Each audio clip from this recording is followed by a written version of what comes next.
mentioned, I'm 70, and let's say because of your company 5 years from now, what's going to change in my world or somebody like me? What's going to be the one thing because of what you're doing that wouldn't have been true back in 2024 if we're talking about 2029? At MiiCare, we built a conversational AI to support aging in place. So if you say 5 years from now, we'll be looking at trying to convince your children not to put you in a care home, and instead using our conversational AI, Monica, we will support you to navigate through the aging process. So you can benefit from the information that is relevant to you for any chronic conditions that you might be suffering from, be it diabetes and hopefully not dementia.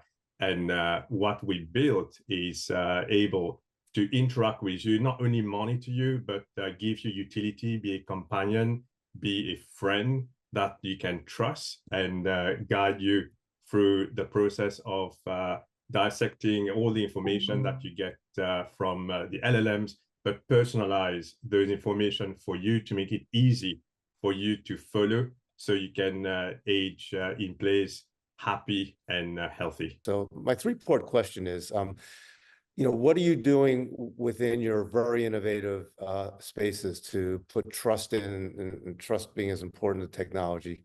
Who's going to pay for what you're doing, and where do those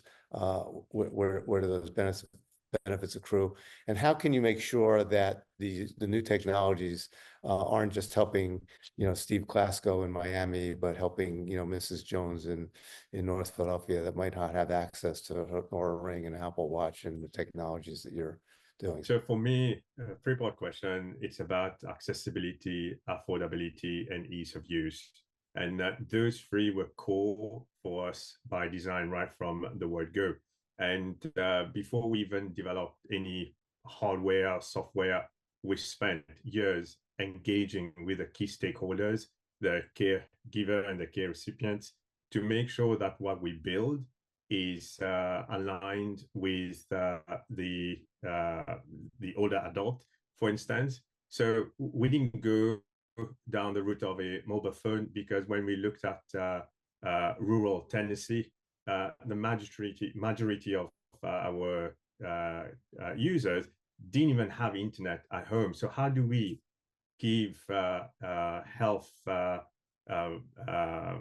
contents to them when they don't even have internet? And that's why we came up with a standalone product that comes with the internet, and also doesn't require those that are potentially visually impaired to have to use a mobile phone. So we do everything through voice and through our companion, Monica. When it comes to building trust, think before you start to remind them to take their medication, remind them to hydrate, remind them to sleep on time, you have to spend time to get to know them. And that's something that we spend a lot of time to really understand. How do we build rapport?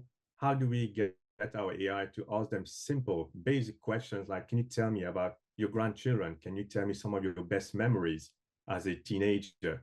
And then you use this to create contents to drive engagement between the bot and the user. Now, when it comes to who pays for it, 100% of our licenses are state paid today. And but to be able to achieve this, you need to be able to show the, let's say, 3-to-1 ROI over the investment. The provider should be able to generate those health improvement. And for this to happen, you need to be able to personalize the care. Then only you can actually deliver this at no cost to the patient or the user. It's hit me coming over from the traditional healthcare ecosystem to General Catalyst that the humans that are involved in your team are incredibly important. And all of you have curated, because it's all your money, who you have on your team. So in 3 to 5 words, if you could just say, what defines the culture of your team that really makes it unique, that will get somebody to want to invest in you? Ethical, resilient, and empathetic.